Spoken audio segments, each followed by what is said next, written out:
আগে পরে অনেকবার গেলেও মিরাক্কেলে যাওয়া হয়নি। তো হ্যালো বন্ধুরা, কেমন আছো সবাই? গদখালি গিয়েছি অনেকবার, কিন্তু মিরাক্কেলে ঢোকা হয়নি। এই প্রথমে মিরাক্কেলে ঢুকছি।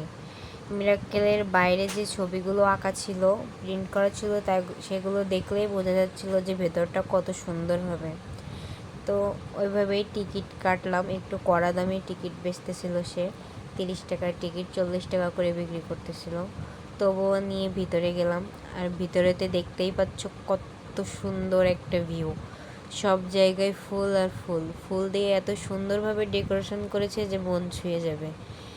যতটা সুন্দর ভিডিওতে দেখতে পাচ্ছেন, নিজ চোখে গিয়ে দেখতে পারলে হয়তো তার থেকে বেশি সুন্দর লাগতো।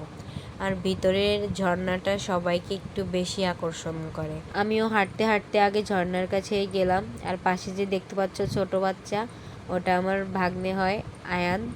অনেক দুষ্টু, শুভও দুষ্টু, সেও দুষ্টু, দুই দুষ্টু একসাথে আছে আমার সাথে। তো ভিউটা দেখো কত সুন্দর লাগছে। আকাশের আবহাওয়াটা অনেক সুন্দর ছিল। আমার বাইরে ঘুরতে অনেক ভালো লাগে, যার কারণে আমি প্রায় কিছুদিন পর পরই ঘুরতে বের হই। আমার মতো ঘুরতে কে কে পছন্দ করো বলে যাও। আর ঘুরতে গেলে আমার খাবার দাবার না হইলেও চলে, শুধু ঘুরাইলেই হবে।